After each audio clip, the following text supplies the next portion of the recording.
पासवाली के जंगलों में टुनटुनी चिड़िया अपने पति कालू कौवे के साथ रहती थी। बारिश का मौसम था, जोरों से बारिश हो रही थी।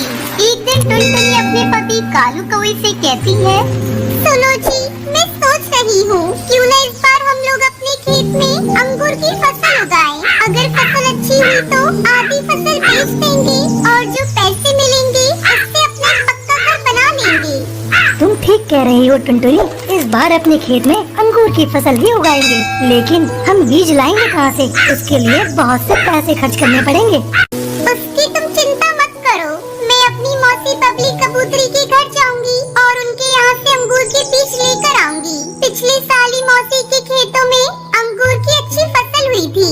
अगर अपनी फसल अच्छी हुई तो हम मौसी के बीज इतना अंगूर उन्हें वापस कर देंगे। ऐसे हमारा काम भी हो जाएगा और पैसे भी खर्च नहीं करने पड़ेंगे। अगले दिन दोनों पति पत्नी बीज लेने के लिए बबली मौसी के घर जाते हैं। क्यों टुनटुनी, आज मौसी की याद कैसे आ गई? वैसे तो मुझे कभी तुम याद नहीं करती। जरूर मुझसे कोई काम होगा तभी तुम मेरे पास आई हो। अब बताओ मुझसे क्या काम है? क्या बताऊं मौसी, घर के काम काज और खेत से कभी फुर्सत ही नहीं मिलती। हमारा खेत खाली पड़ा है।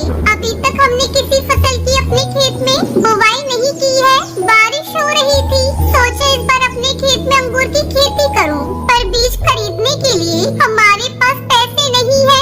अगर आप हमें अंगूर के बीज दे देती तो आपकी हम पर बहुत बड़ी कृपा होती। जैसे ही हमारी अंगूर की फसल पक जाएगी, हम आपको बीज वापस कर देंगे।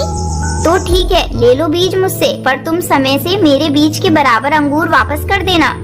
बबली कबूतरी टुनटुनी चिड़िया को अंगूर के बीज दे देती है। टुनटुनी चिड़िया कालू कौवा बीज लेकर घर वापस आते हैं और दोनों मिलकर अपने खेत में अंगूर के बीज को बिखेर देते हैं। इस तरह कई दिन बीत जाते हैं। एक दिन, कई दिन हो गए हैं खेत में बीज डाले, चलो चलकर एक बार खेत देख लेते हैं।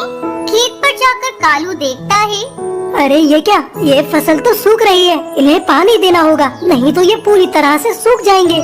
दोनों मिलकर पास वाली नदी से पानी लाते हैं और अपने खेत में डालते हैं। इस तरह कुछ दिन और बीत जाते हैं। खेत में उनकी अंगूर की बेल लहराने लगती है। जब उनकी अंगूर की फसल पक जाती है तब वो अपने अंगूर को तोड़कर बाजार में बेचने की तैयारी करने लगते हैं। तभी जंगल का मुखिया वहाँ आ जाता है। अरे तू अपनी अंगूर की फसल मुझे बेच दे, कहाँ तू इसे लेकर मंडी में बेचने जाएगा? नहीं मुखिया जी, मैं अभी अपने अंगूर को नहीं बेचूंगी। जब बाजार में दाम बढ़ेगा तो हम इसे बेचेंगे। टुनटुनी की बात सुनकर मुखिया गुस्सा हो जाता है और वहाँ से चला जाता है। अगले दिन टुनटुनी चिड़िया अंगूर के बीज के बराबर अंगूर अपनी मौसी को वापस कर देती है। कुछ दिनों बाद बाजार में अंगूर के भाव बहुत बढ़ जाते हैं। तब टुनटुनी अपने सारे अंगूर की फसल को बाजार में बेच देती है और फसल बेचकर जो पैसे मिलते हैं उससे टुनटुनी और कालू अपने लिए पक्का घर बनवाते हैं और फिर दोनों खुशी खुशी रहने लगते हैं।